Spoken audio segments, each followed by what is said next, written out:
আমাদের এখন বর্তমানে যে আলুর চাষ করি ঠিকই, কিন্তু আমরা কৃষক হিসাবে যে ন্যায্য মূল্য পাওয়া দরকার এগুলি আমরা পাচ্ছি না।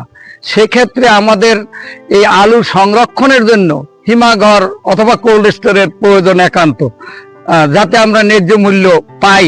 এর জন্য সংরক্ষণ করার ব্যবস্থা করার মতো যথাযথ ব্যবস্থা তারেক রহমান সাহেব অতীতে বা বর্তমানে যে কথা বলছেন, সে কৃষকের লক্ষ্যে যে কথা বলছেন, সেই কথা আমাদের বাস্তবায়ন করার লক্ষ্যে আমার মনে হয় যে যতদূর বিশ্বাস, সেটা যদি সে ক্ষমতায় আসে, তার দল যদি করতে পারে, তা আমাদের জন্য মঙ্গল হইবে। আলু চাষ করি, ধান চাষ করি, এরপর আপনার মাছের চাষ আছে, কলা গেছে। অনেক সময় সংরক্ষণ করা যায় না বিধে আমরা ন্যায্য মূল্যে পাইতেছি না। কিন্তু হিমাগার যদি থাকে তা জেলা বা উপজেলায়, তাহলে ওই জায়গায় অনেক দিন সংরক্ষণ করে রাখা যায় এবং সঠিক দাম পাওয়া যায়। বিএনপি ভারপ্রাপ্ত চেয়ারম্যান তারেক রহমান বলছেন যে প্রত্যেকটি জেলায় হিমাগার করার সিদ্ধান্ত, কিন্তু এইটা যদি হয় তাহলে আমরা আলু চাষিরা ন্যায্য মূল্য পাবো এবং এতে খুব লাভবান হবে।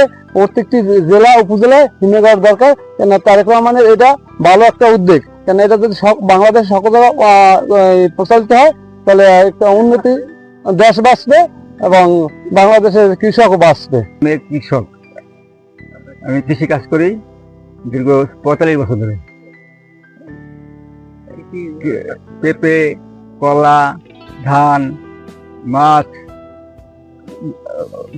শাকসবজি যা আছে, তো লাউ, কুমড়া, এগুলি যদি আমাদের হিমাগার থাকে কাছাকাছি, তাহলে প্রচুর পরিমাণে আমরা লাভ করতে পারি। সাধারণ কৃষক আমরা উৎপাদন করি, কিন্তু আমরা সংরক্ষণের অভাবে কম মূল্যে বিক্রি করতেছি, ন্যায্য মূল্যে পাইতেছি না।